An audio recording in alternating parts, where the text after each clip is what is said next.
I'm the only white face in this area. You don't belong here.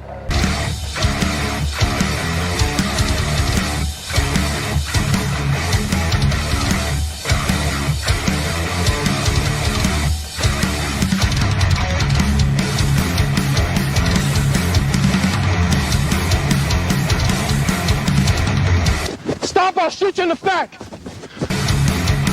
Yo, what's up? Mike from Copville here to talk about Tasty Gains creatine gummies. I would never push a product I don't use. I didn't take creatine until I ran into Tasty Gains and started taking these gummies because they're simple. No powder, no mixing, just pop a gummy in, 1 gram of creatine per gummy. What are the benefits of creatine? Increase water to the muscles to get that sick pump in the gym. Better recovery, more power during your workout, and studies are now showing it's helping with the brain, which I need all the help I can get. So go to tastygains.com, use code COPVILLEOG for 20% off. This is the real deal, simple, easy, and we'll get that pump going so you look good for the ladies or men. Yo, what's up, guys? Mike from Copville here. This is a little different episode. I'm not a huge fan of talking to the camera, even though I was on TikTok and I made those videos. I've progressed to not liking to stand in here and talk to myself, but I want to talk to all of you. First and foremost, there's a bunch of podcasts where I talk about who I was, what I did, all that stuff. I don't like to talk about that, but let me quickly say 3 years United States Army, 11 Bravo Airborne, 23 years as a deputy and police officer in Emerald County, Florida. I was promoted to sergeant, street crimes, demoted. I also worked in CID, narcotics, DEA task force, United States Marshals task force, and I was a SWAT boy, the old SWAT boys before it became SWAT boys. So that's a little bit about me. I have a resume. I'm not here to brag about anything. I've done a lot of things. I'd like to say that I want you guys to look at me like I am one of you. I've done the hardcore stuff, did all the cool stuff, and came out on the other side of this, and now here I am.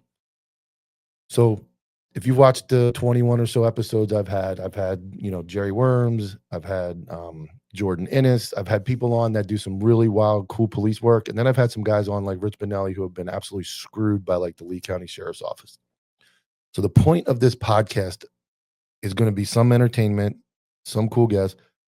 But my real goal here is to touch the administration and let's stop getting screwed.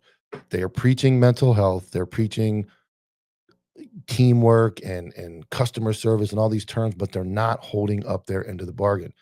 And the Rich Benelli episode is an important one because Sheriff Carmine Marcino in Lee County is a terrible person. And if you watch the episode, essentially a group chat is illegally obtained through a personal cell phone, and everybody in the group chat that says anything negative about the administration is toast. This dude's a canine handler. He's doing everything right, hard-charging cop like everybody that's watching, I'm sure. And he gets railroaded to the point that he has to resign. Now, I'd like to think what we're doing is making a difference. I can't confirm or deny. I have been told through sources that the episode was watched by command staff, and there were some statement made like, we need to unfuck this. That was about a month ago we did the episode. Just yesterday, the day before, I saw an article where John Holloway, the undersheriff, who was the catalyst for the attack on those deputies, was just transferred out of law enforcement undersheriff to another position. So I'd like to think what we're doing is working, but we have to continue to do it. I want you to come forward and tell your story. I won't disclose anything you tell me. I'm not going to publish anything if you DM me or we have a phone conversation. I've had hundreds of phone conversations and messages with people with very similar stories. The story of law enforcement is this: the hard-charging, good cops go to work to do their job. They are going to get complained on. They're going to be looked at differently by their peers because they do what their peers can't. Most of administration in police, in the police world, is fake dudes who got through based on who they knew, the little classes they attended, and the silly initials after their email signature, and not hardcore police work. So you're constantly being ostracized and judged by guys who have never done, could never do, and don't have the nuts to do what you guys are doing. So when something happens, they can't mentally understand why you would do what you do. And I'm not talking about excessive force, having guns and drugs in your car that you shouldn't have, and you know, affairs with the dispatcher that blows up, and I'm talking about guys that do push the envelope, push the Fourth Amendment to its breaking point, which is the point of police work, is to do as much as you can legally to eliminate, what I like to say, eliminate drugs and evil from the community. Long live Paul Wall. That was his statement. So that's what we're here for. You've seen Carl Anderson on my show. Gets railroaded by his agency, sits on admin leave, misses out on promotions because he held people accountable, was a hard charging dude. He gets smoked. You have Greg Lacera that was on my show. Crooked Greg Tony down in Broward County puts one dude on admin leave and sits at the station and fires another dude over an incident that was cleared by an oversight board, completely justified. And eventually, guy gets his job back. Guy gets put back on where he belongs on the road. My point being is they suffered years of scrutiny, being fired, being blasted all over the news. And what did the agency do? Not support them. That's the common term in law enforcement. They don't support the hard charging guys and the lazy, no good, loud mouths of the agency, or the people that just make TikToks and sit under a tree. They're protected. Not only are they protected, they're like Hawk Rilla. What a clown. But his agency loves him because he's dancing around with the pink handcuffs and doing all this dumb shit. He's not going to get into use of force. He's not going to shoot anybody. So he's great. That's what the problem is. And now we're preaching mental health. And there's been some episodes on Counterculture where we joked like men don't need counseling. Sometimes we say things. Counseling is good. Why don't we stop fucking good cops? That's even better. Why don't we reward the good cops? Good cops will never get awards. They're just going to go by and do what they do and exist. And when it's time to hit a house at 3 a.m. with an armed subject, those guys are going to go in the door. No thoughts of what the consequences are as far as losing your life. They're going to go through the door. But the administration then is going to Monday morning quarterback everything they do, regardless of what happens. That's always the common theme. So the point of this podcast and the point of my rant today is we have to fight back. And this isn't a rah-rah. I wear the war hat. Dustin Poirier is one of my favorite UFC fighter. But we have to wage some type of war peacefully. But we have to push back on what's going on. And that's the point of this. The memes are funny. They're stupid, but they bring camaraderie more than any stupid thing the agency going to do, like some bullshit pizza party or kumbaya stuff they do. It brings guys together. Now, I got accused recently of like being a cop. I'm somehow becoming a cop hater and all that. And that stems from calling cops out.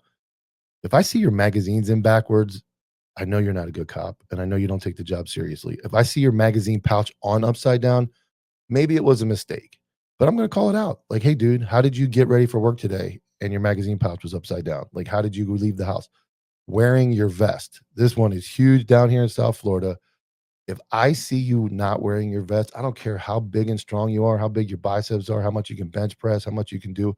If you're not willing to sacrifice some uncomfortable conditions and a little heat, which you should be in shape to handle that, you don't take the job serious and you're not prepared. I don't care what kind of training, what CQB you can do, how many pull-ups or push-ups you can do.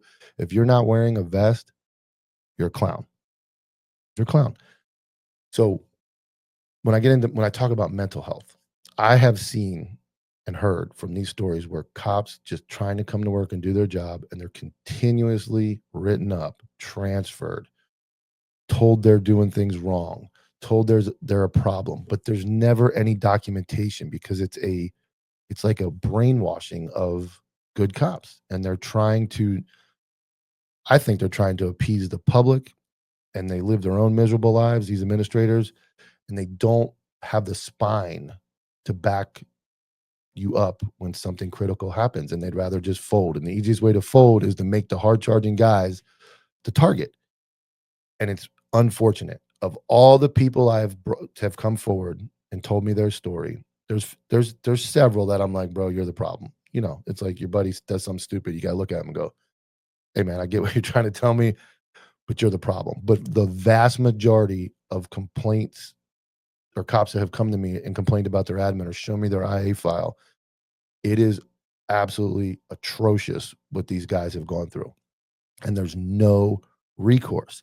So the other part of this, mental health, and we need to find attorneys and we need to find people willing to take our cases and buck back, because this cannot continue. We're already weakening as a society. We're already going downhill with the amount of policing we're doing and the amount of everything. Everything is going downhill as far as how we can do our job. There's more and more. You can't do this. You can't do that. Oh, you're a bully. You're this. Legally, I'm only talking legally using force, all that stuff. You have to do it. It's an ugly situation. It's going to happen. You're going to have to punch somebody in the face. One guy I talked to got fired for it, and it's completely unjust, but we'll burn that bridge. Hopefully he comes on and tells his story. But you're going to have to use force. You're going to have to do things ugly. And to quote, like, to go after, like what Dom Izzo says, some people say he's a cop hater and he's this and that. He's not. He wants you to use force. He wants to see you knock somebody's head off their shoulders when they need it. So that's some of our responsibility, is to make sure we're doing things correctly. But we have to have a place to hold them accountable. And that's where, like I said, lawyers, I am learning that there's just a missing link in guys getting screwed and finding attorneys that are willing to go after agencies. It's a problem, because I'll say it 100,000 times. It's not the dead baby. It's not the rollover crash. It's not the suicide that affects most cops. The PTSD, the trauma, and the things that cause us to think about killing ourselves, in my opinion, is what happens with inside the building when the people you thought you could trust turn on you. It is the most disgusting and worthless feeling you could ever have. And it happened to me. I don't care what anybody says about my past. There's a bunch of nonsense out there. The feds investigate me. I got promoted after that. I got Officer of the Year after that. It's nonsense. It's nonsense. But they can always throw back at you. Oh, look at this guy. Look what he did before. It's nonsense. But when you go through a critical incident, which I went through several, and the agency turns their back on you on the incident, they should support you and really should support you. And then you get into a critical incident like mine, where I made an arrest. It was a resisting arrest case. Nobody complained. It turned into a 6-month investigation where I got demoted. And during that time, I got to see what I didn't believe. I went into that investigation at, like, it's nonsense. They're not going to. I took a transfer at the request of the sheriff to street crimes for the agency, for the people that I believe in and I trust, and they got my back. I was completely content with road patrol sergeant. I was living life. I put myself back in the heat. U.S. Marshals Task Force, go back to the round table Monday morning meetings, watch other sergeants show up fat and sloppy, fishing shirts, 2 hours late to work, leave 2 hours early, lieutenant that's sleeping at his desk, he can't even stay awake. And I'm out there running around in the U.S. Marshals Task Force, pulling guns on homicide suspects at my own stupidity, because I agreed to go back to it. But then you get involved in a critical incident. And I call it critical incident because I was demoted. It really was nothing. It was a traffic stop and an arrest. But I found out that at that moment, even your closest friends, you could have been the best man at their wedding and they could have been the best man at your wedding. Your closest friends will fold to protect themselves. There are a few. There are very few. And I did the math yesterday. There's about 3 or 4 that would never fold. And there's guys that are really close to you that at the breaking point of their own career, they have to fold. Are they wrong? Are they sellouts? Or they go, hey, man, I got a family to feed. I'm sorry. You got to make that determination on your own, whether or not they were real or not. Because I get the fact that you have to have bills, you have to pay your truck payment and your car payment and all that. But I am lucky enough that when they attempted to ruin my life, they had no idea I had this page, I had the income I had, and I was able to walk away. Most of you can't. That's where Copville comes in. That's where counterculture comes in. Let us do it for you. and it can be anonymous and we can get it out. You give me permission, I'll blast whoever you want me to blast. But I'm going to do my research. I'm not just going to start blasting people and get, slander and defamation of character and all that stuff. But we have to fight back. And that's the bottom line. Because Copville said so, not Stone Cold. But that's the truth. And that's why we're doing what we're doing. We have a live event this Saturday. Anybody watching this Saturday, August 16th, live event in Miami. You'll get to meet Counterculture. Jerry Worms is going to be there. It's going to be a good event. And that's the brotherhood we're trying to bring, the real brotherhood, because the brotherhood within those buildings, it doesn't exist. The second I had my old dope partner turn on me when he had an affair. I was good enough to help him out and sit there and let him cry. When the sheriff had an affair, I was good enough to sit there and let him cry. And then all these guys just turned on me, and they collectively got together, and somebody said, pull the plug on this dude. And they pulled the plug on me. But that's great. When I say brotherhood, I mean outside the building. We together as Copville, as Counterculture, and these podcasts can make a difference. And maybe the one in Lee County made a difference. Maybe that podcast, if for anything, got a shitbird transferred and out of that position. Is it going to fix it? No. Marcino's a fucking moron. He's a terrible person. But that's the election. And if we can grow this channel and we can grow this Counterculture big enough, maybe we can affect an election and get enough information out to these people. But that's what we have to do. And that's why I do what I do. I'm not special. I'm not cocky. I'm not special. I am humbled. I am honored that all of you reach out to me. I feel grateful that all of you reach out to me.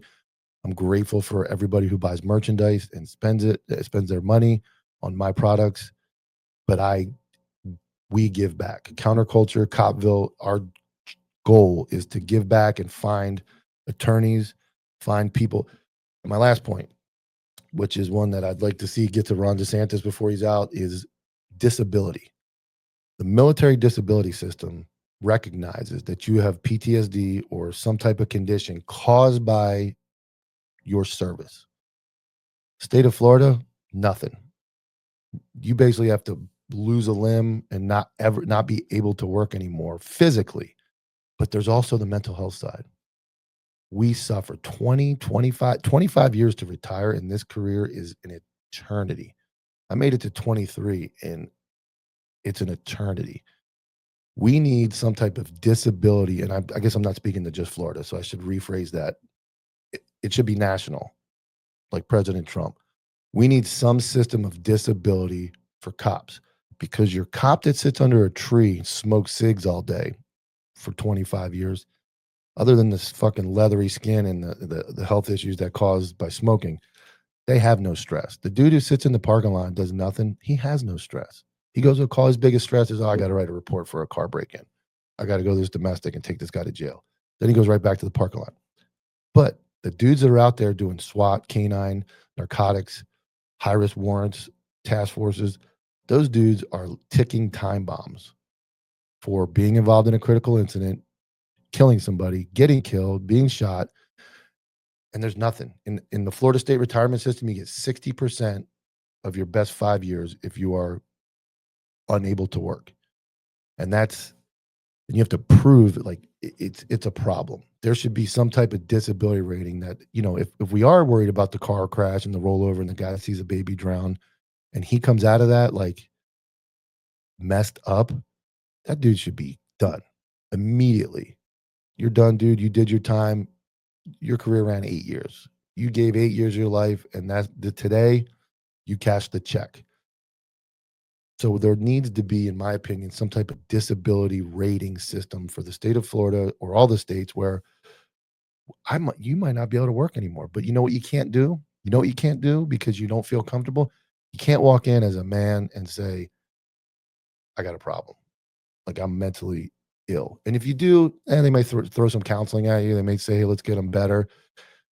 And that's where I look at talk counseling. Does talk counseling really work, or does talk counseling help you temporarily remove that issue that's going to reoccur again? Are you still fit to be a cop after shooting and killing somebody? Some guys, yes. Some guys, no. Are you still able to be a cop even if something's blowing your knee out? And now you have all these medical problems and you can't do the physical fitness things you could do before, and you're mentally drained. I went through that. I blew out my knee twice, and it's terrible to not be able to perform when you have performed for a long time and at a high level, and you can't do it anymore. Just like athletes. Guy blows his knee out and he's a professional athlete and he can't do it anymore. Those guys go through, like, cops do too. Why don't we have a mental health system that or mental and physical health disability system in our agencies or in our states that rate us and go, hey, this dude, that's it, man. This guy has cashed the check. So I think that's a lot of the problems I have with law enforcement. I make a lot of jokes. Some of them are bad. I get it. A lot of the memes are rough. Just know that, like a comedian, I'm a clown. I was a clown on TikTok. Like a comedian, yes, I'm going to make distasteful memes and shit that's pretty controversial. We're going to laugh. Yes, I'm going to call people out and go, look at this moron making TikToks, or look at this administrator with his magazines in backwards, because he's going to tell you you're fucked up on a pursuit or something, but then he's going to look like a soup sandwich on his own. So I do that. But that coincides with this. My heart is in this for you guys. My heart is in this to bring the administration to the forefront to be held accountable. That's why I do this. Honestly, I don't have to work. I am financially set. I'm good. I can sit on the couch with my golden doodles. I brought myself into this light so you guys can talk shit about me, make fun of the fucking dummy in the red hat. He's a cuck, all that stuff. I sit in front of this camera and I read the comments of everybody talking shit about me. Not because I have an ego, not because I want to make a difference. I want to help people. And it's the God's honest truth. I really do. And that's why Copville exists. It started because I got demoted and I ran up the numbers on the page and I got a big following. And then I realized I could donate money to fallen officers and their families. I could donate money to dog rescues. The only money I have spent out of my profit, built this studio and paid for my website. I got $20 from the guys. Let me go spend it. I don't do that. I reinvested in the studio to get into the spotlight more.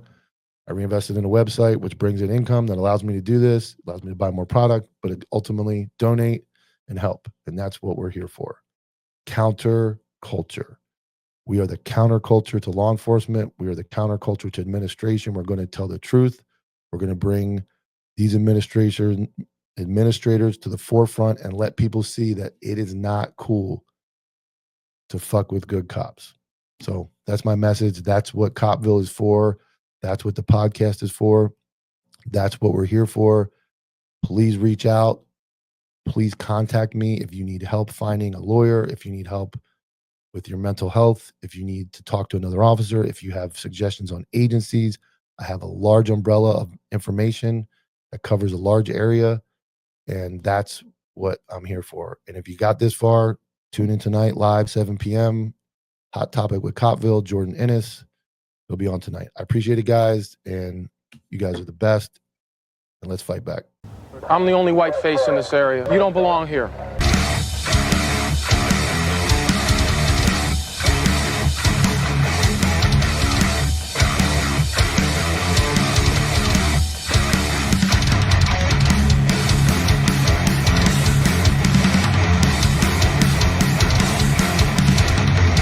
Stop, I'll shoot you in the back.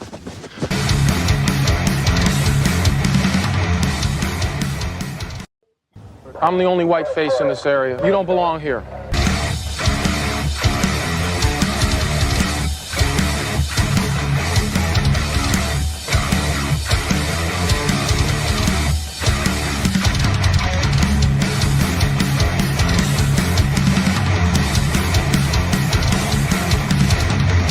Stop, I'll shoot you in the back.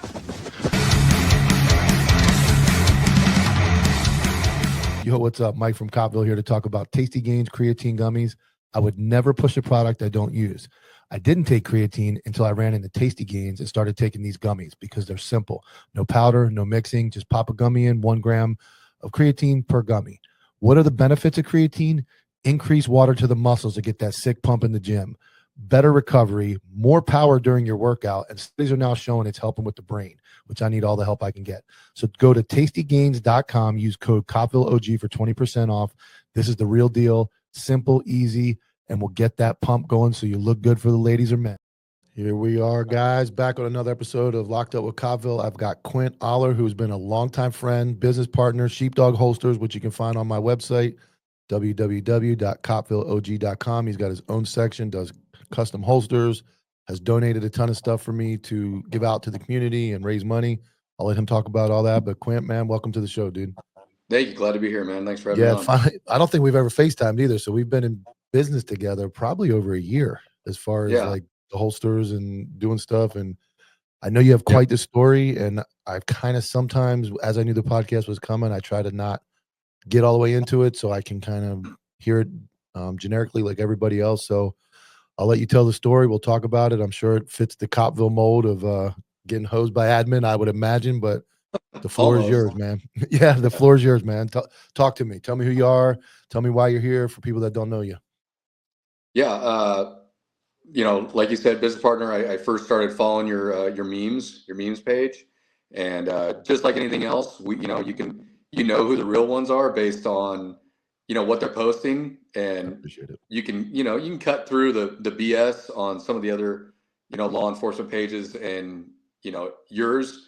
I was like, okay, this dude got after it. He's a knuckle dragger like me.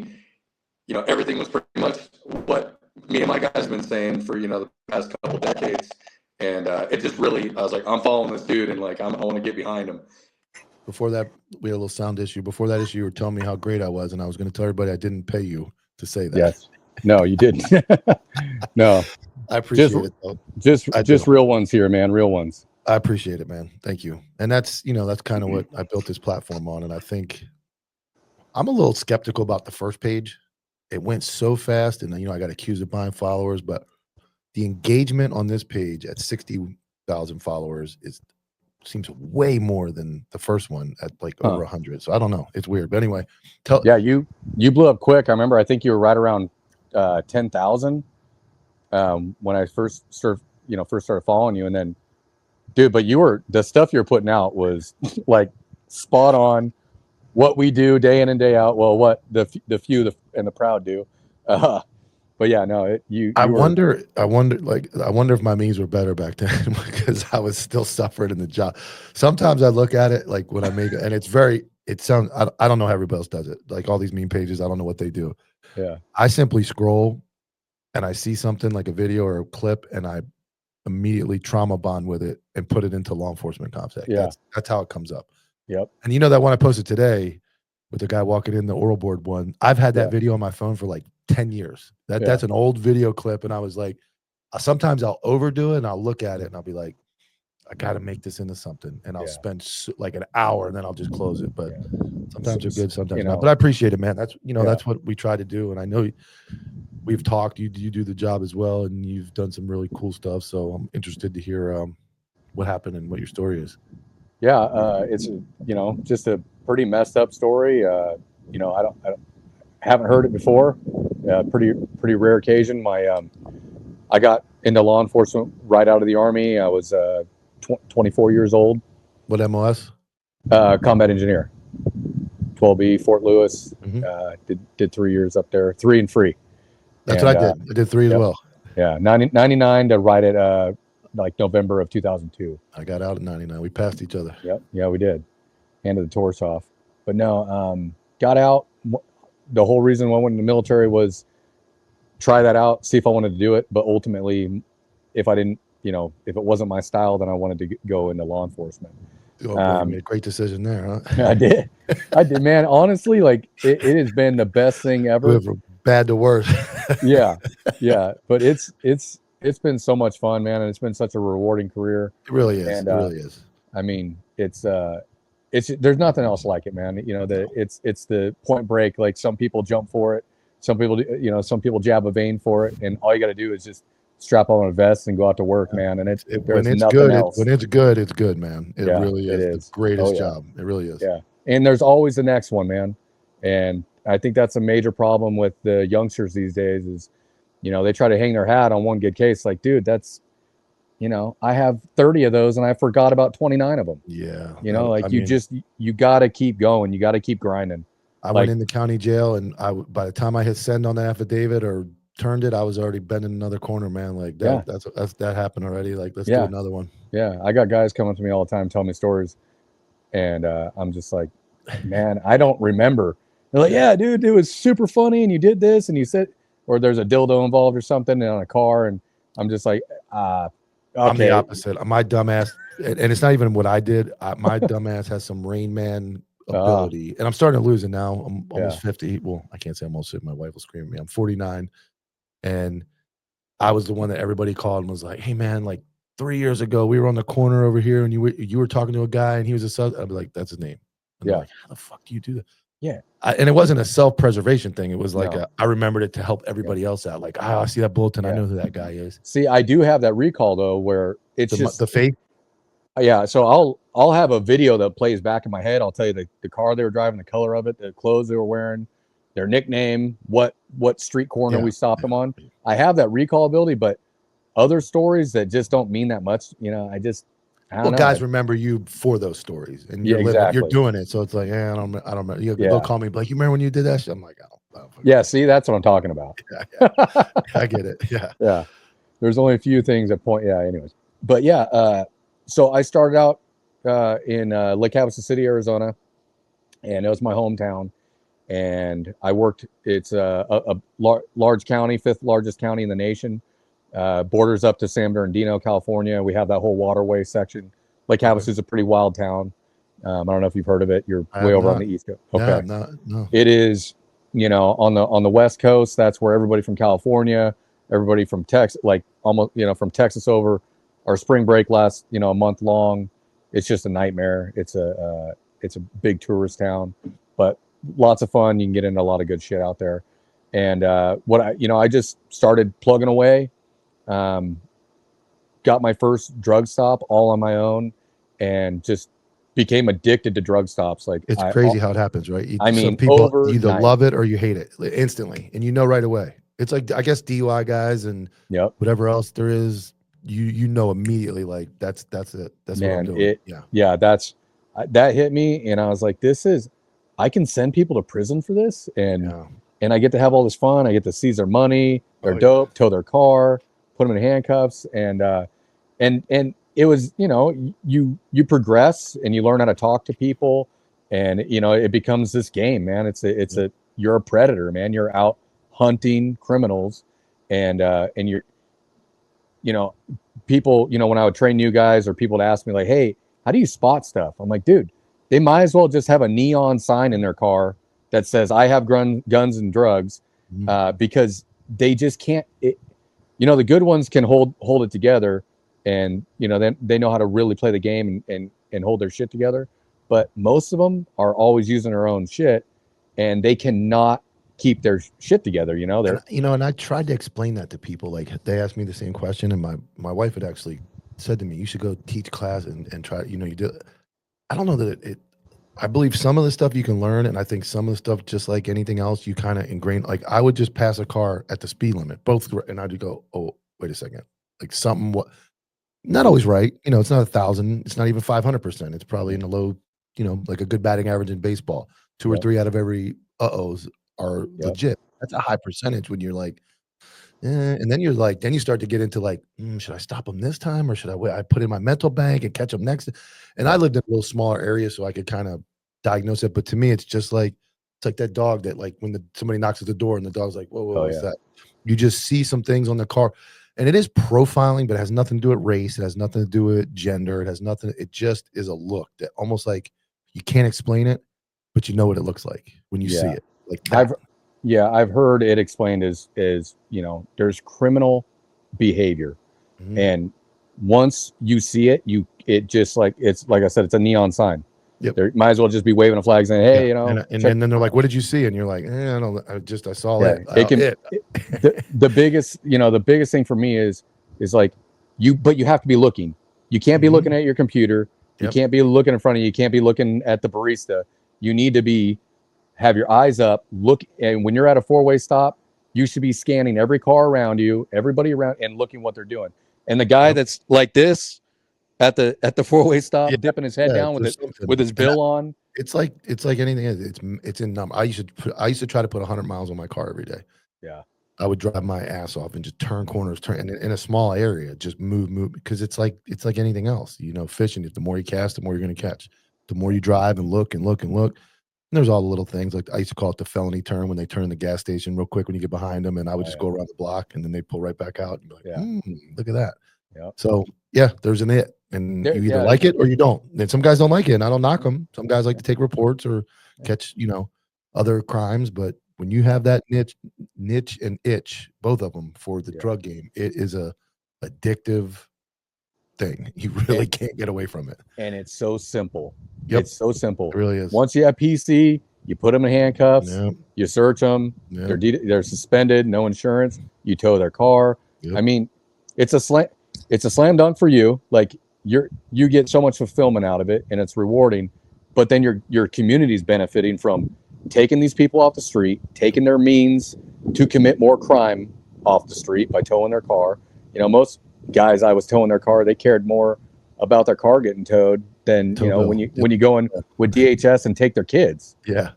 So man, I gotta pay the tow bill. It's gonna sit in the yard, man. Come on, dog. I remember those days.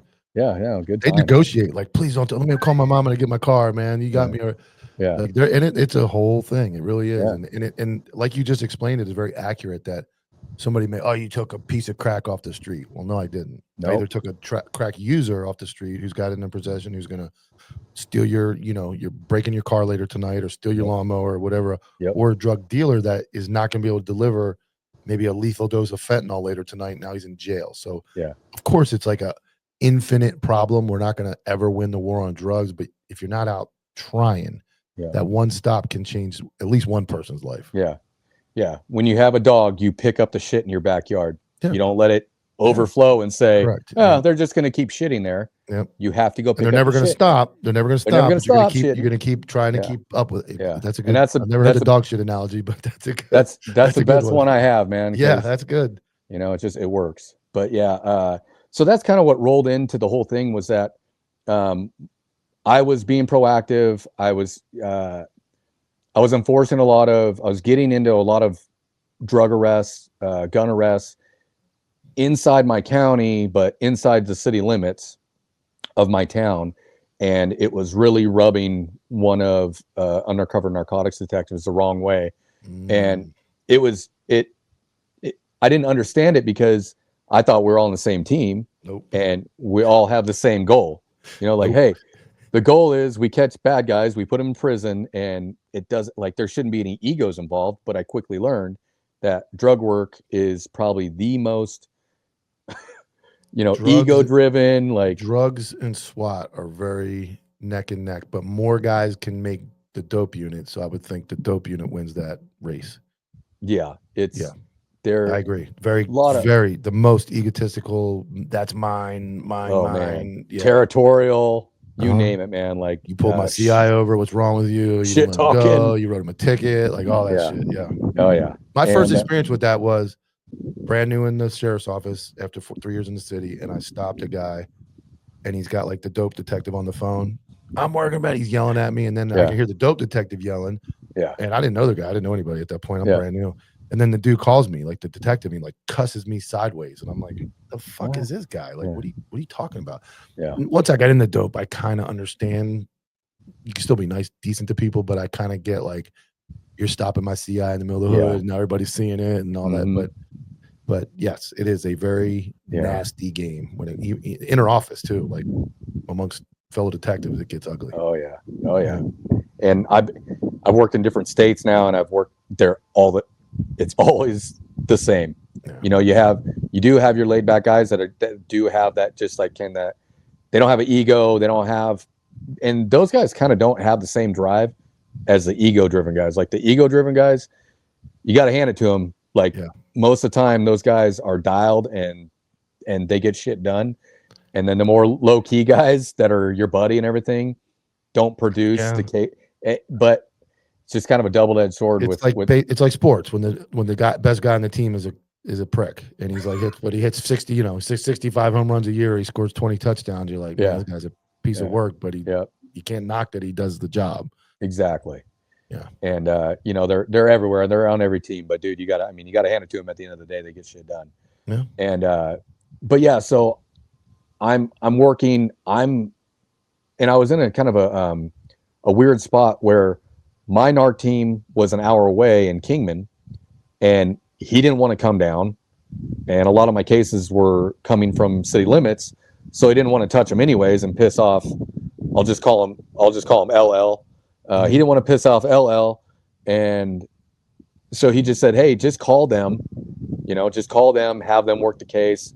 Like, unless it is in our jurisdiction, then I'm not going to come down for it." I said, "Okay, yeah, no problem." So I was calling him, and I was producing great cases for him. I mean, I got him, and this is back in 2005, 2006. Crack City, right? Crack, crazy crack.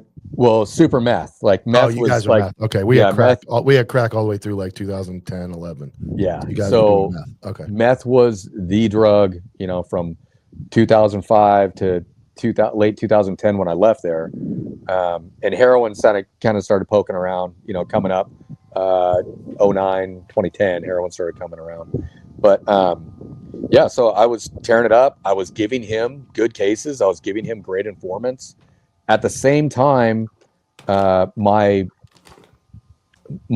brother had gone through a divorce. He was having issues with his soon-to-be ex-wife. He started dating some questionable girls, and I think that's what got him into that lifestyle. He was never, as far as I know, he was never charged with any type of trafficking or anything like that. He eventually went to prison for a burglary, but I know that he was being investigated for narcotics, for delivery, and that type of stuff that he was doing, besides the charge of the burglary they got hit with. So I start pulling people over, arresting them, and they're telling me, you're focused on us. Why aren't you focused on hitting your brother? And a lot of it, I'm a young cop, and I'm just like, whatever, dude. I'm not even trying to listen to that. Some doper telling me that my brother's a drug dealer, but it just became like a reoccurring theme of all these people that I was arresting talking about my brother, and I just kind of had enough of it, and I started looking into him, and stopped by his house unannounced one day. There was an elude that kicked off, and the elude ended near his new place, and I had a community service officer with me, and I just said, "Hey, my brother just moved in this new place. I want to go check it out. Come in with me." And so I went over there unannounced, and I just wanted to see who was there, if he'd even let me inside the house, see how he was reacting towards me, and kind of gauge it off that, because I had told him, I'm like, "Dude, why is your name coming up all the time? I don't understand." And I wanted to hear an explanation. Like, "Hey, is it your job? How do these people know who you are?" Yeah. And being young and not wanting to believe that my brother's involved in that type of activity. So his excuse, unfortunately, was, or he didn't even have an excuse. He just said, "Who's telling you that?" Yeah. And then right then I had a red flag, and I said, that doesn't matter. You should be telling me that's bullshit. What you're telling me right now is suspect. And so I pop over to his house. He's got one of the 1 gallon green tanks with the crack torch on top of it, and no reason to have that. Like, there's unless you're like some welder and it's out in the shop, like there's absolutely zero reason to have that. And I asked him, "Hey, dude, what's up with the torch?" And he's like, and I can't remember what bullshit excuse he gave me for it. And then right then is when I totally changed my feelings about what he was doing, what was going on, and at that time just ended all contact with him, because after I showed up unannounced, he starts telling my family that I went over there and searched his house and was looking for drugs. And that's another indicator of exactly guilt. That's another overdoing it is another indicator of guilt. When he lied and was saying that I searched his house, I said, "You "Dude, knew exactly what was yeah, we're done." And so, still being a new younger cop, cut off all ties to him, but he was involved enough, and there was enough word going around about him that my patrol lieutenant brought me in and just said, "Hey, I need you to stay away from your brother. Don't go after him directly. just stay away from him. And I said, okay. But he didn't tell me, hey, stay away from his girlfriends, stay away from his friends. You know, he never told me I couldn't, you know, mess with anybody around in his circle. So that's exactly what I did. And I mean, I hit, you know, when I could, I was hitting everybody leaving his house. I would, you know, I'd go do drive. That's a wild scenario, man. That's crazy. You know, I took it as, you know, it didn't matter if he was my brother or not. If you're doing this kind of shit and it's in my backyard, and like I almost felt like it was my duty to do everything I could to help.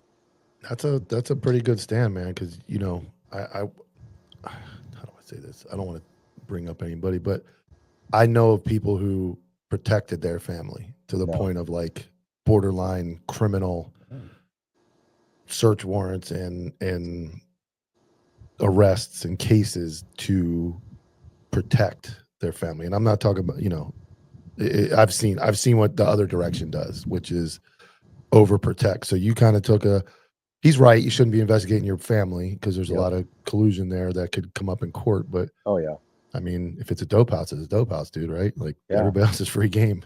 Yeah. So that's what I did. I mean, I left him alone, but everybody that was affiliated with him, I mean, it's easy. I slow roll past his house, saw all the cars, wrote down the plates, memorized, you know, the color, everything like that. And then as soon as I see him out and about and they do something that I can stop them for, develop PC, that's what I did. And, you know, 9 times out of 10, they're driving while suspended or have a warrant. Yeah. And then at that time, it's just game over. And so I was on these stops. I was getting informants. None of them wanted to implicate my brother. But were they putting it together that you were his brother? Oh, yeah.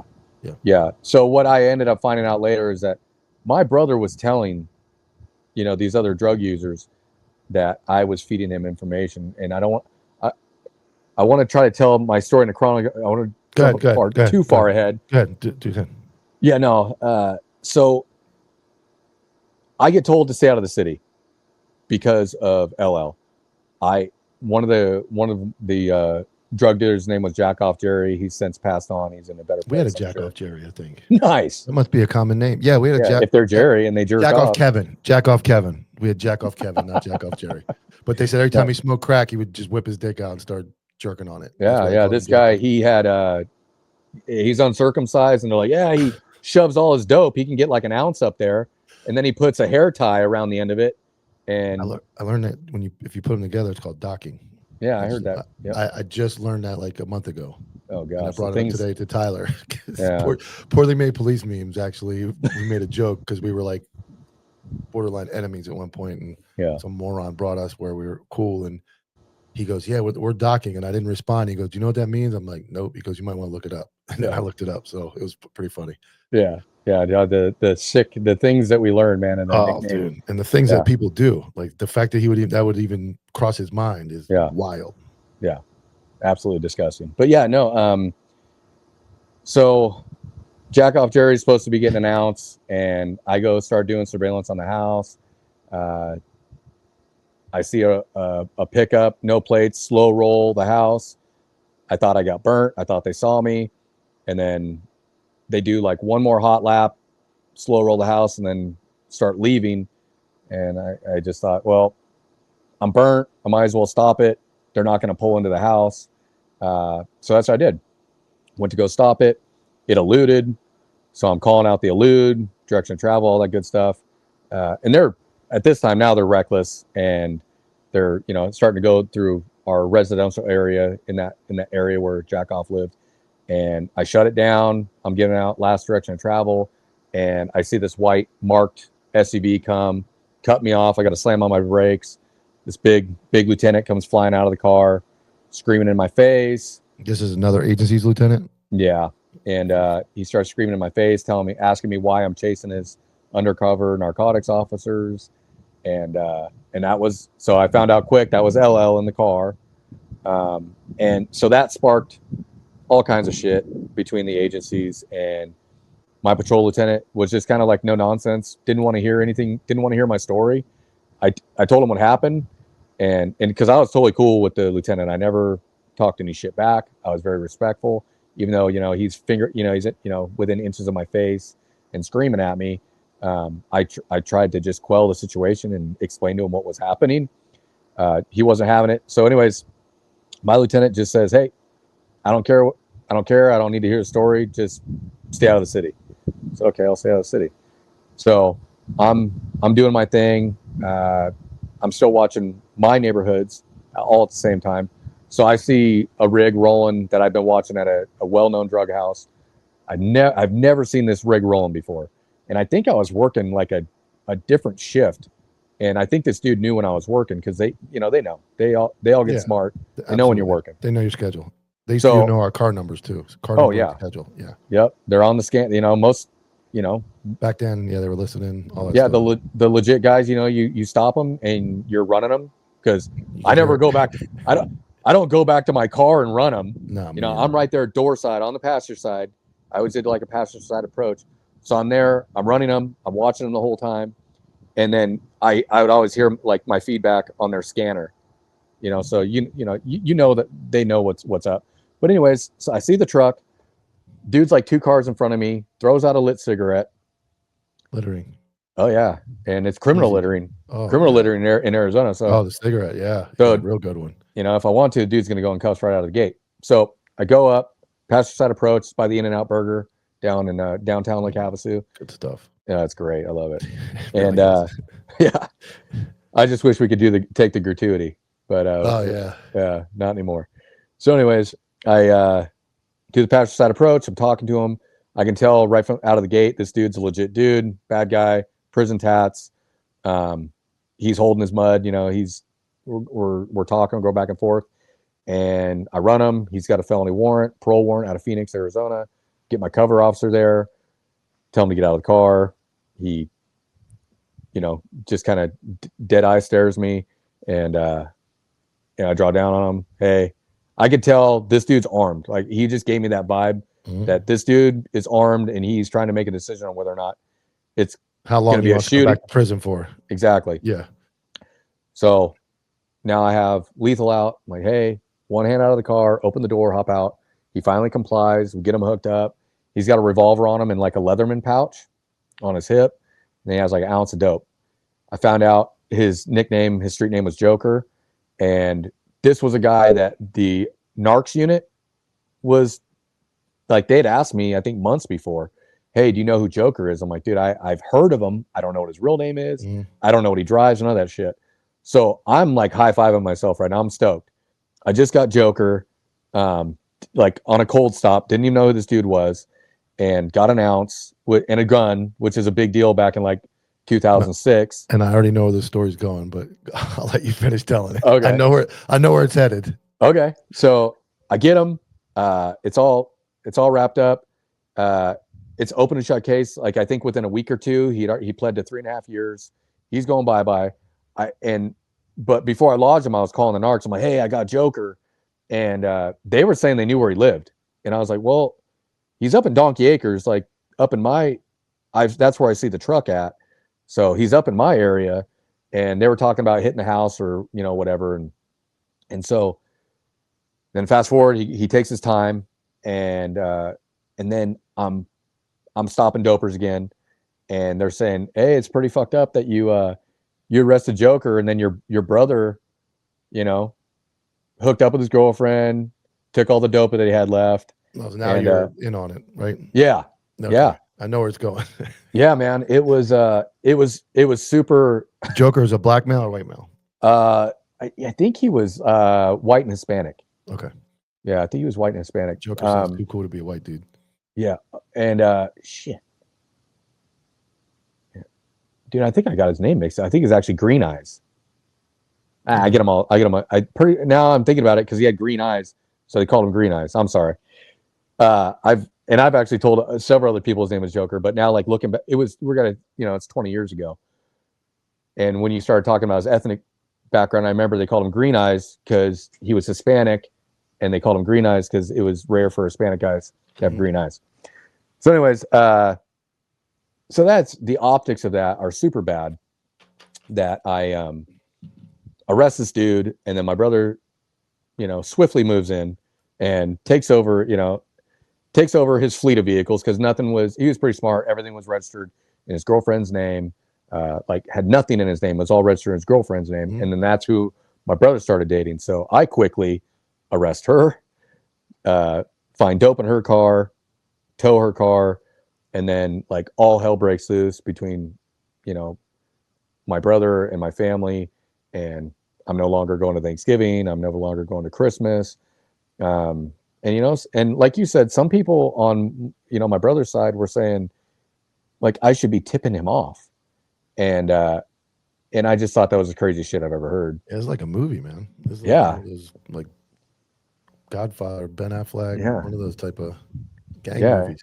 And it only got worse, man. It didn't get better. And so that happens. Do any of the guys ratting you or anybody like seriously giving you shit? Like just LL, dude. LL is like the only guy. On my shit, talking lots of shit. Do you think they ever went as far as like pull your phone tolls or looking, or am I ruining the story? Do you think they ever Yeah, no, you? there's a lot. Yeah, there's a shit ton to it. So he's LL's just on my ass, you know, talking shit, you know, trying to turn, you know, I think he's just trying to turn people against me. He's really wants me to stay away from his cases, but all at the same time, I am producing him cases, like some of his best cases. You know, I remember I did a T-stop, leaving a house out of the city. Guy tried to shove his dope rock in the back of a seat, but it fell out through the crack of the seat on the floorboard in the passenger side, you know, right behind him, just right on the floorboard. I hook him up. He spills his guts. Hey, there's all this dope in the house, guns, yada, yada, yada. I call JJ or LL immediately. I'm like, hey, dude, he's telling me this. We hit that house like in an hour. They got ounces of meth, thousands of pills, guns, you know, you name it. Like I was producing great cases for this guy. So I didn't understand. And I was like, you know, like an abused kid, like if I just get him another good arrest, he'll like me. I'm glad you say that, because that's exactly what I dealt with when I first got in dope, and I was like the outsider. And I was like, man, I'm making all these cases, end up writing wires and all this stuff. And I just always felt like, and the guy that I think was in charge was crooked.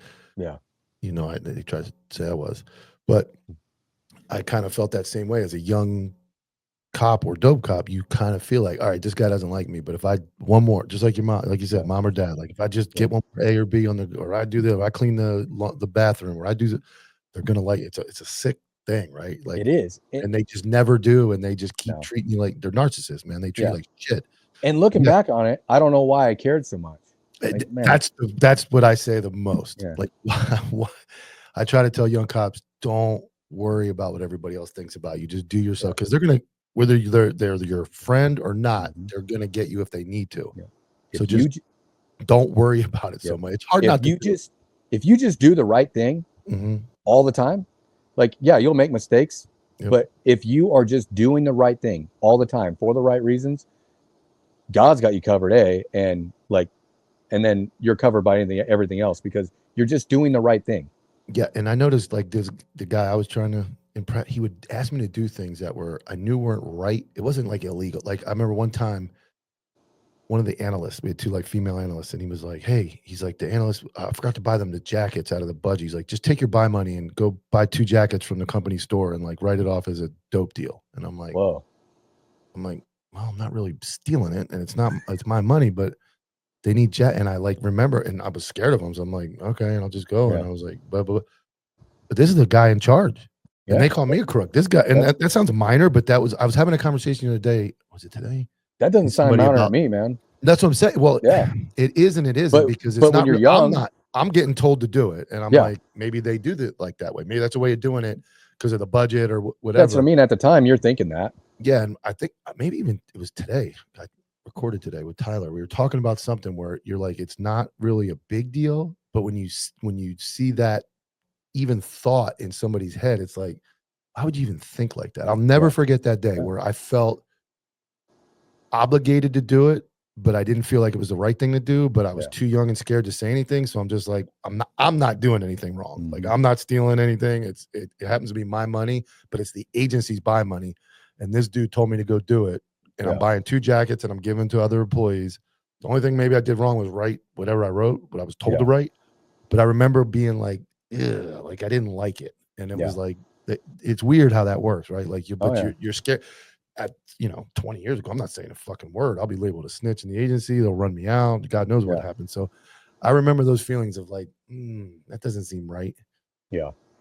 Yeah, no, man. That's a control they have over you, man. Yeah, and this dude LL, like he was doing weird shit on search warrants, and I was just like, it's all there, man. He didn't do anything criminal in front of me, but his mentality and the way that he behaved was off. Like throwing on women's underwear over his jeans. I'm like, dude, what the fuck, dude? Dear Lord, and like walking around and thinking it was funny. Like those are not funny. That's a hazmat issue. It's funny to find the drawer and make a joke, or pick up the dildo and like for a second and look at with the glove, but I don't know that there's any. That's fucking strange. Yeah, he did some weird shit, and so I'm working alongside of him. I even went to a narcotics conference with him, hung out with him and his team and my team. Well, I was getting trained with the team at the time, and so I'm still like off limits in the city, but I'm calling the other guys that didn't believe LL's shit, that like knew me, worked with me, knew that I was legit, knew that there wasn't, because I think all along, in my opinion, JJ was planting seeds, just almost like someone who grooms. Like he was planting seeds in his agency, my agency, for what was going to be, if he fucked up, who he could pin shit on. That was my opinion looking back on what he was doing. I think my story is identical, dude, to the person. Dude, that's what they do. They're manipulators, man. Because I got investigated over some nonsense, and I think it was the guys in charge of me that were doing stuff, but I can't prove it. Yeah. Fortunately for my case, like everything, the truth came out. So I end up, let's see, where is it? He's planting seeds in everybody's head. Yeah. Oh, so I had a couple good cops on the city and highway patrol that were like buddies of mine, and they went out and they like to do dope work. So one of them was training a new guy. He had a guy on FTEP. He's like, hey, I need to get this guy into some dope stops. Where should I go? I was like, hey, go to my brother's house. So I give him the address. They stop a car leaving there, and they get consent to search it, or I'm pretty sure they got it on consent. Anyways, they pull out a shredded cell phone bill inside the center console, and there's like 4 pieces taped together, and he could say the beginning of my name on the Sprint had like just a thick packet of the Sprint bill back in the day. Yep.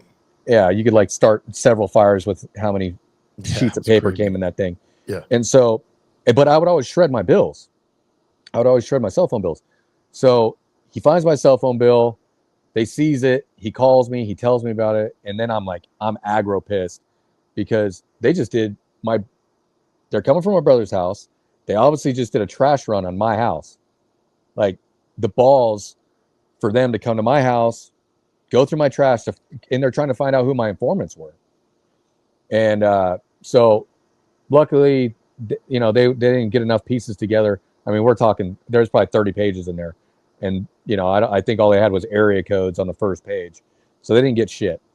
So that happens. I'm pissed. I'm like sicking everybody I can on my brother and another dude I worked with. I tell him about the house. He stops the guy in the driveway, gets consent to search the car, lets the guy go, but he didn't know it on the stop. The dude ate a bunch of dope. He dies at my brother's house. They're like, they're feeding him charcoal and mustard and shit, trying to get him to vomit.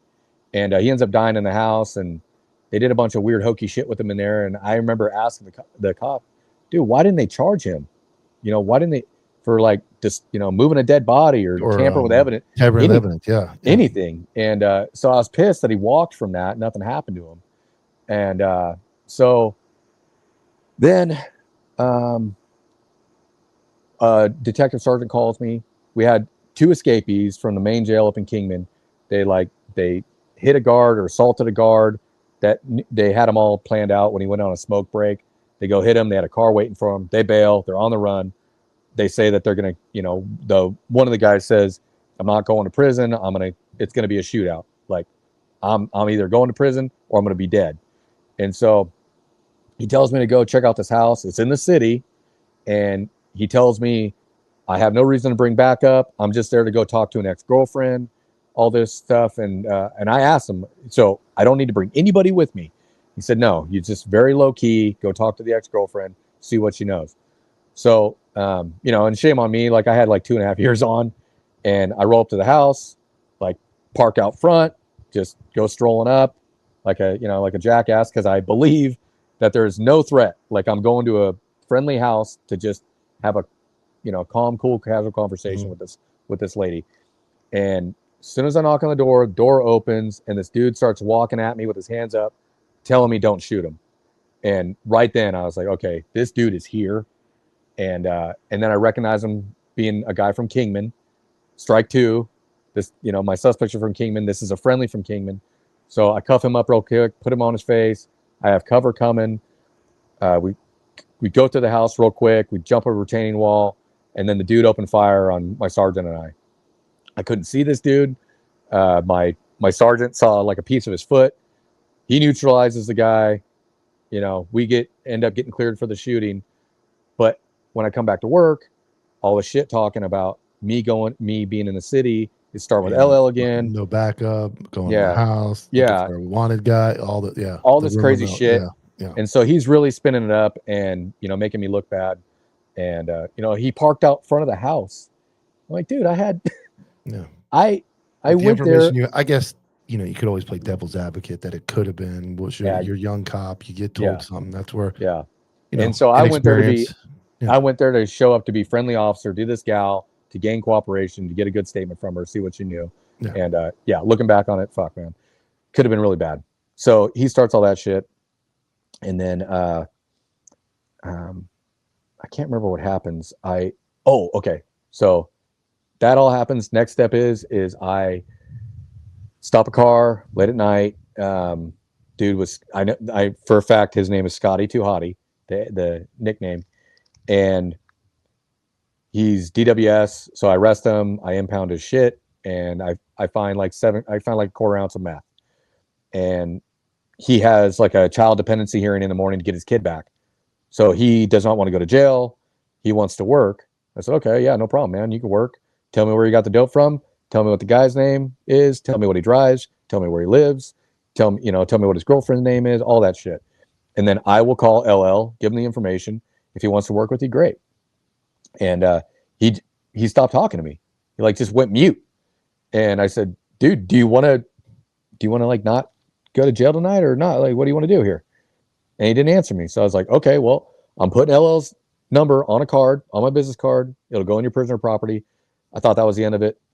Well, a couple days later, sergeant calls me into the office, says, hey, you need to go up to Kingman. There's an IA. I can't tell you what it's about. So I'm like 2.5 years on. I'm stressed out. I don't understand what's happening. They won't tell me what's going on. I jam up there. The IA sergeant is like, honestly, I've had really good experiences with IA sergeants. Never had any issues with them. I feel like they're, at least in my neck of the woods, I haven't had any issues with them, except for this guy. I was like just guilty till proven innocent. And he was like, how long have you been working with your brother? What kind of information do you give your brother? So this guy contacts, what I put together is the guy I bust contacts JJ. I don't know what kind of conversation him and JJ have, but he tells JJ that he had more narcotics than what I seized. He's saying that what he is telling, the way I break it down is I must have, what he's alluding to is that I must have seized more drugs. I kept those drugs and I give them to my brother to sell. And it's like this, this sick circle where I'm working with my brother and seizing drugs. He sells them and we're like in cahoots together. And JJ, and I don't know if this guy comes up with this or if JJ helps him tell the story or if LL helps him tell the story. But so it comes from another agency, the complaint. So from that agency, and then also the lawyer of the suspect. So they take it, they deal with it accordingly. They take the report, they take the complaint seriously and they investigate it. But yeah, so that was another one of the questions, like, was there any, or how much drugs I seized? I told him approximately 7 grams, whatever was in the report. That's how much I seized. And he said, so you didn't seize any addition. And at the time I'm thinking, like, he's questioning, did I find everything?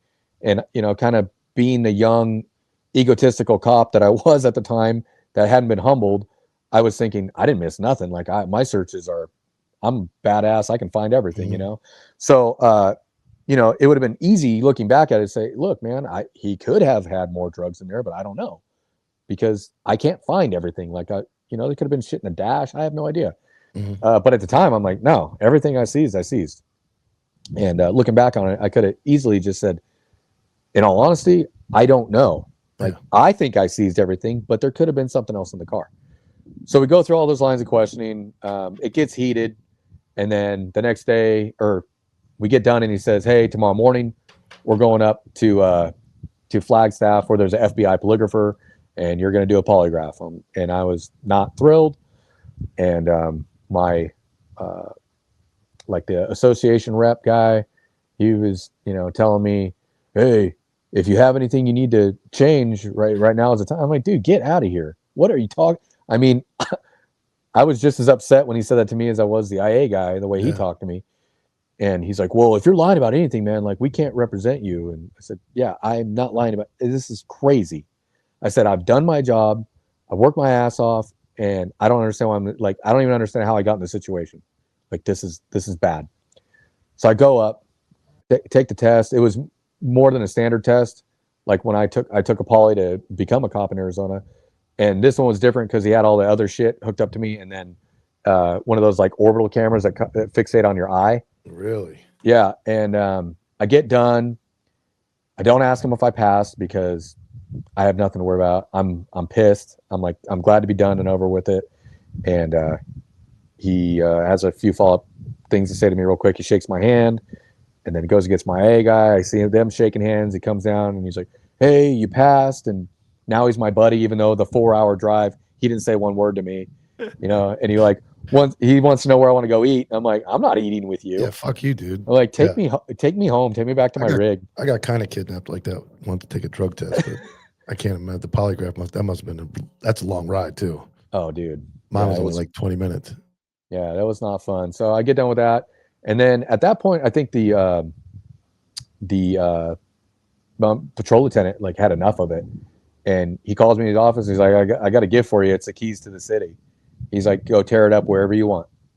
And kind of like a big flip off to all the shit that people have been starting with me, and causing so much. So I go and I'm killing it. I'm just tearing it up in the city, and he's still pulling his shit. And my wife wants to move up north where she's from, and I'm telling her, I said, I got this IA in my background. I don't know. I mean, if any agents are want to touch me, I mean, it's pretty bad. Nothing was sustained though, right? It was all unfounded.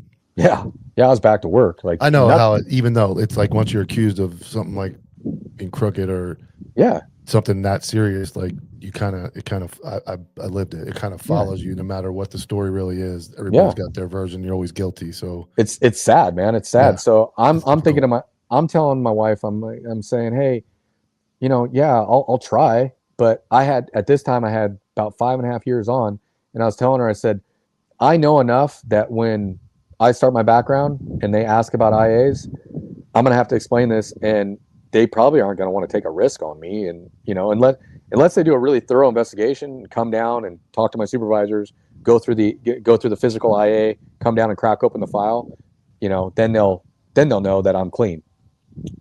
So I do it. I end up, coming up north, and I'm probably missing a bunch of stuff, like, all the drama that this dude was, trying to start with me. I mean, I think everybody can kind of gather from hearing that it just goes on and on. When you have I think you tell the story really well, because sometimes it can get so drawn out that you lose the substance. So I think, I mean, I don't know how many times you've told it, but I think you did a really good job.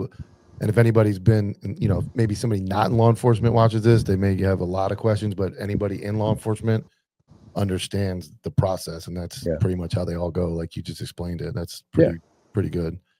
Yeah. So I get done. I get picked up by another agency, and I'm just doing what I do, kicking ass, taking names, and rebuilding my my knowledge and skill set of my criminals up here. How different is it? Honestly, it's like I just say same shit, different toilet. It's all the same, man. You can go to any hood, any area where there's high crime, and it's all the same shit. Gruns, drugs, ratchets. They're killing each other over women and dope. It's like two most powerful things on earth: money, three. Yeah. It's I like don't know anymore. Now there's so many like trans and all that. I guess it goes both ways now. Sex, I guess you go to sex. That covers all of it. Used to be vagina, money. Now it's and boot. Whatever. Oh yeah. No. And so that's an interesting story, man. But it really is. It gets better. I go down. I go on a motorcycle ride with some buddies from work. I meet up with one of the the new place. Yep, I'm at the new place. We're going like this long ass motorcycle trip back down to my hometown, and I call a buddy of mine that was on the team, on LL's team, because him and I were cool, and he meets me at the bar. We're all having drinks, and I said, "Hey, dude, it's been killing me. What?" Oh, and side note, LL Golden Boy, prior service, 6'4", jacked, on all the TV commercials for on the commercial breaks for DUI enforcement, was a corporal previously. Like, dude walked on water, could do no wrong. So that's what I was up against. I'm just some little dweeb out there, just scrapping, trying to make a name for himself. And then so I'm having this conversation with him. I said, "Hey, you got to tell me, like, what was up with that traffic stop where you guys eluded me?" He said, "Dude, that was like my first week in narcs." He's like, "I just kept my mouth shut and I didn't know what the hell was going on." He's like, "I thought it was crazy." And so he said he never asked any questions about it or anything like that. And I said, "Well, what's LL up to? What's he doing now?" And he said, "You haven't heard." And I said, "No, what's up?" And he said, he's been indicted, man. Like he was stealing drugs. He was stealing drugs, and ain't that a bitch, dude? And buy money. And so he had like over 40 counts, over 40 felony counts. The investigation goes on, and like, of course, it goes on for like 3 years. He goes on the run, and I guess the investigation started in 2013. They charge him 2016. He goes on the run for like over 5 years. They do the change of venue and all that shit. They take him to another county, and still hasn't had his day in court. Witnesses are dying. Like, the dude. No, he's still a free man right now, man. It's crazy. And that's a very eerie story, man. Because I think that happens more than you think. Especially those era of guys before body cam and before video. Yeah. I hate being like the guy to say it, but I think they were all pretty. I think there's a lot of dope cops that were having sex with a lot of informants. Oh yeah, that's a lot of that going on. Money. They were skimming a lot of money, and they're doing a lot of shady shit. Because, man, when so many people tell you about the same 2 or 3 guys, at some point it's like, how can all these different demographics and all these different people from all over town, different spots, all have the same story about the same guy? And I'm talking like 1 or 2 people. I'm talking about 20, 30 people. Even a guy as recently as I saw a guy in the supermarket not too long ago, and he had just got out of prison. I put him there once. He went back since, and now he's good. And first thing he did, "Hey man, you know that one dude was crooked, right?" I said, "Yeah, I'm pretty sure I do know that now." Like, everybody, he's like, "I try to tell you, man." I'm like, "Yeah, I get it, man. I didn't want to hear it back then, but now it all makes sense." Yeah, and it's crazy doper talk. You're like, yeah, whatever. Yeah, and that's and before social media and body cameras and video, nobody believed anybody unless it was on video, or even way back. And like, you can go back as far as like, like the OJ stuff. Stuff wasn't, all that stuff. Yeah, everything was so obvious. But if it didn't happen, or they didn't have actual video, or they didn't have, you could discredit somebody. Those guys were doing some wild shit back in the 80s and 90s before. I know they were 2000s, early 2000s. They were getting away with it too. Yeah. But yeah, so like I said, my opinion is like this dude was just, he was planting those seeds, and For you to take the fall or be I've already been a distraction. All I had to do is, if I would have stayed around there, it would have been, oh, things are missing. Well, Oller was, I was on that search warrant. We need to be looking, like there's already been a complaint against him. He's already been investigated. They never would have looked at him. Oh, man, it would and I'm sure if he had the opportunity, then he would have just planted shit on me. I'm gonna replay this episode when I tell my story. I don't know when to do it, but it is eerily similar to what I dealt with and how I got scapegoated into being some crook when I know the guys around me, and I've confirmed it through guys that went to federal prison and guys that went to prison and knew the game. I've confirmed it that there were guys that they had on their payroll. They won't tell me who. They said they never did me wrong, so I'm not going to do them wrong. But I got a good idea. It was the same guys around me that all of a sudden drug dealers are finding out that I'm talking about them when all I had was a meeting at the station that was supposed to be secured. And now informants are going, why did you tell so-and-so what I said? And I'm like, I didn't fucking go tell no dope dealer what you said. Like, you're an informant. I keep it confidential. And then I go in my head, I go, wait a second. I talked about that in that meeting yesterday that I was made to. And next thing you know, a drug dealer knows everything that was said in the meeting. Like, how is that possible? I didn't tell him. Yeah. Just weird shit like that, man. And I can only imagine. I was there, so I know how you feel about like having everybody point the finger at you. Oh man. When it wasn't you. Yep. It wasn't super fun, man, but No. You made it though, right? Here we are talking. Here we are talking about it. So got over 20 years in now, man. Good. How much longer are you gonna do? I have 8. I have to do 8 since I lateraled up north. I have to put in another 8 on top of what I already put in. Yeah. God. We were talking today, me and Tyler, about it should be 20 years, man. 20 years is a long time. It is. I don't care. It is mind bending to do. And the problem I see now, here's where the companies are going to make money. And we talk about this a lot on Counterculture, is I don't see many cops being hired today that are going to do 20 years at all. They're going to go do something else. And I think you're going to have a rollover rate, 2, 3 years, 4 years, 5 years, I'm out. 2 years, 3. These kids can't stay, people just move everywhere now. They live everywhere.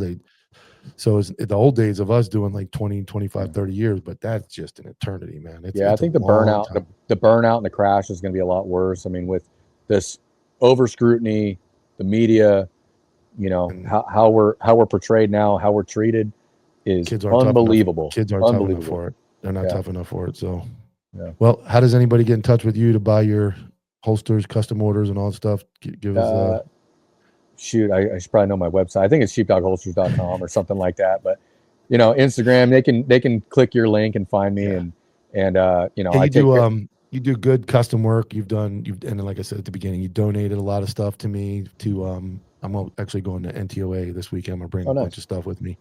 But you've donated stuff. We've worked great together. You've been awesome as far as helping out. Like I said, you're the only other company on my website that I absolutely was like voluntarily like, hey man, let's put you there so we can do what we do. I know you can do about anything with a holster, right? Yeah. And I appreciate that, man. I appreciate you doing that for me. And I look at it like and now that we've talked and everything and very similar stories, I've always, just like the informant game, it's like you talk to somebody and you meet somebody and you're like, all right, yeah, we get fooled all the time. Yeah. Not as I'd like to think I don't get fooled as much as everybody else, but yeah. You meet somebody and you're like, yeah, this dude's jam up. Like, this is somebody I want to work with. And that's kind of how I look at like the sponsor stuff, like Tasty Gains and No Can Smelling Salts that are sponsored by it. Like, I won't push anything or talk about anybody's product. You can never pay me enough money. I don't care. No. Just like I would never go back to be a cop for $1 million. You could offer me a lot of things. And it's like, if you're a piece of shit or you're not a good dude or your company isn't stand for something good, I don't want the money, man. You keep it. And that's exactly how I feel, man. Like, I only want to work with legit people that you said are good people. I don't want to be associated with, assholes or I guess a lot of people think that's me though, with the memes I make and the way I call people out. Some people don't. Some people don't enjoy. I haven't had much trouble except last week I posted that dude. I don't know if you saw it. I actually deleted one of my first memes I ever deleted was the dude that was like jumping the battery in Oklahoma and he had like no shirt. He had a polo on and a gun, Serpa holster.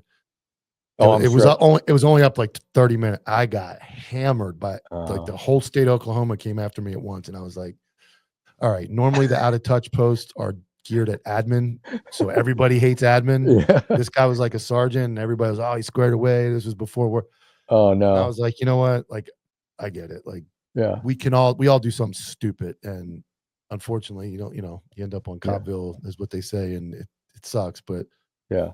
funny story is, I posted that bike meme, the guy falling on the pad on the bike, on my story. It was on my story yesterday. It should still be up. And he like is doing like bike training, and they have a mat set up so they can practice like falling off the bike.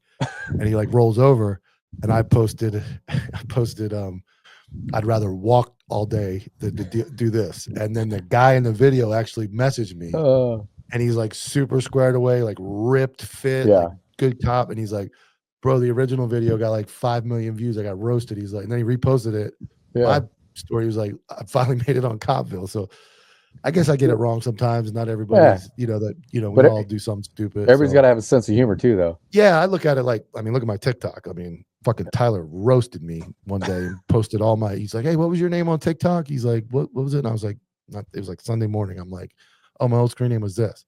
3 hours later, my notification goes off, and he's got a reel together with all the TikToks he found, like duets. And I'm like, oh my God. And I'm like, I'm laughing. It's cringe to watch, but it's like, and I get on people's gear. I go back and find, before I knew any better, I have my tourniquets unstaged, and now I talk shit about people with it on there. But I've never had my magazine pouch upside down or not magazines in it. Like, some of the stuff I post is me either pretty wild. But all right, I appreciate you coming on, man. And like I said, I appreciate your friendship, and that's a story that people need to hear. That's a little bit of a dated story, kind of like mine. So I don't even, some of the older guys are going to get it. Some of the new guys will be like, man, that really could happen. Like, and then to be a go-getter dope cop like you were, like, a lot of guys can be confused about that whole concept of, because you can't let people go with dope anymore. Like, it's almost impossible. Like we used to do, like take a report, put in evidence, and let them walk. Like, they don't like that stuff anymore.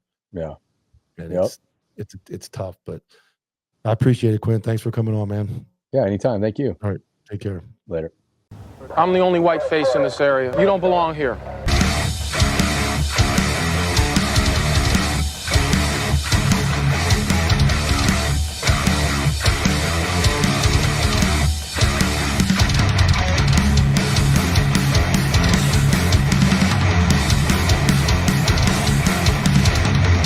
Stop, I'll shoot you in the back.